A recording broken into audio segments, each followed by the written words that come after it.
Hello दोस्तों, आप सभी का हमारे चैनल शिक्षा संसार ब्लॉग में स्वागत है। दोस्तों, केंद्र सरकार और राज्य सरकार के कर्मचारियों को ओपीएस नहीं मिलेगी।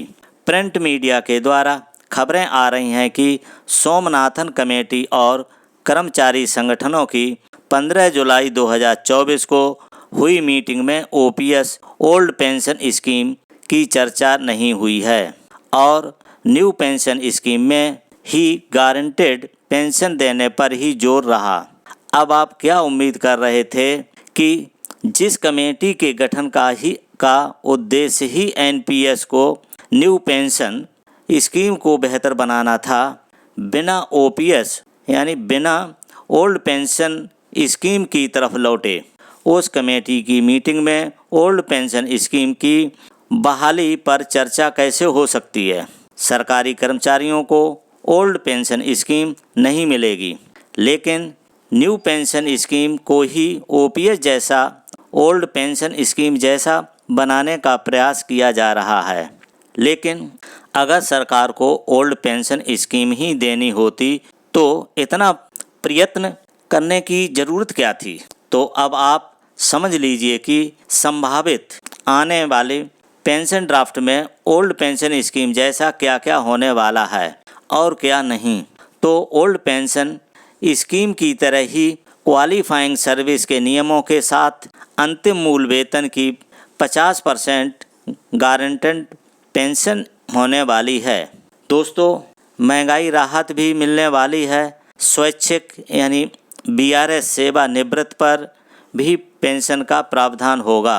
रिटायरमेंट के बाद स्पाउस को होने वाली पेंशन भी दी जाएगी और यदि किसी भी की सर्विस कम रही तो मिनिमम पेंशन भी मिलने वाली है। दोस्तों, अगर मान लीजिए किसी की सर्विस 32 साल नहीं होती है या उससे कम है, अगर सर्विस क्वालिफाइंग सर्विस से जो मिनिमम सर्विस है तो उसको कम पेंशन मिलेगी। दोस्तों, अब आप लोग कहेंगे ये तो ओल्ड पेंशन स्कीम की तरह सब कुछ मिल गया है, फिर क्या परेशानी है। तो हम आपको बताएंगे क्या परेशानी है। सूत्रों के अनुसार खबर यह है कि कर्मचारी गारंटेड पेंशन स्कीम चुनना चाहेगा तो उसे रिटायरमेंट पर अपने टीयर 1 खाते में जमा कुल रुपए की यूनिटी खरीदनी पड़ेगी। अब आप सोच रहे होंगे यूनिटी क्या है। यूनिटी एक इंश्योरेंस प्रोडक्ट है जिसमें आपके और बीमा कंपनी के बीच एक तरह का कॉन्ट्रैक्ट होता है। इसमें व्यक्ति को एक मुश्त निवेश करना होता है। भविष्य में आपको इसके बदले में मासिक, तिमाही या वार्षिक रूप से भुगतान किया जाता है। इसमें जब तक आप जीवित रहेंगे तब तक आपको एक निश्चित आय मिलती रहेगी। यानी बीमा जो है कंपनी के साथ में आपका एक तरह से कॉन्ट्रैक्ट हो जाएगा, क्योंकि जो पैसा आप यूनिटी में पूरा यूनिटी का प्लान जो परचेज करेंगे, खरीदेंगे यूनिटी को, उससे आपको हर महीने एक पेंशन के रूप में एक निश्चित राशि मिलती रहेगी। और अगर ये यूनिटी पेंशन प्लान कर्मचारी को निर्धारित गारंटेड पेंशन देने में असमर्थ रहेगा तो फिर इसकी भरपाई सरकार करेगी। यानी अगर कंपनी आपको पैसा नहीं देती है, वो देने में असमर्थ रहती है, तो उसकी भरपाई सरकार करेगी। लेकिन यहाँ जो ओल्ड पेंशन स्कीम और national pension new pension scheme का जो मुख्य अंतर है वो है जीपीएफ और सीपीएफ। यानी ओल्ड पेंशन स्कीम के कर्मचारियों को जनरल प्रोविडेंट फंड है और न्यू पेंशन स्कीम के कर्मचारियों के लिए कंट्रीब्यूटेड प्रोविडेंट फंड पर आकर रुक गया है। ये जो वार्तालाप चल रही है वो इसी मामले पे रुक गई आकर के। बाकी तो सब ठीक है। बस सवाल ये है कि क्या रिटायरमेंट पर कर्मचारी को अपने द्वारा जमा किया पैसा वापस मिलेगा कि नहीं। जैसा कि ओल्ड पेंशन स्कीम में कर्मचारियों को जीपीएफ के मामले में होता है। यानी जो ओपीएस के ओल्ड पेंशन स्कीम वाले जो कर्मचारी हैं उनको उनका जो जमा पैसा जीपीएफ का है उन्हें इंटरेस्ट सहित वापस मिल जाता है, लेकिन एनपीएस में ऐसा नहीं होता है। यही वो सवाल है संभवतः ओल्ड पेंशन स्कीम से अलग करता है।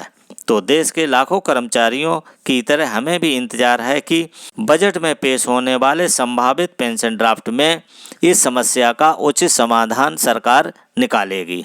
दोस्तों, अब ग्रेजुटी देख लेते हैं। दोस्तों, आप सरकारी कर्मचारी हैं और आप एनपीएस में आते हैं। जैसे ही 1 जनवरी 2024 से डीए 50% हुआ तो कर्मचारियों को मिलने वाली ग्रेजुटी में 25% की बढ़ोतरी हुई और अब 25 लाख रुपए तक हो गई है।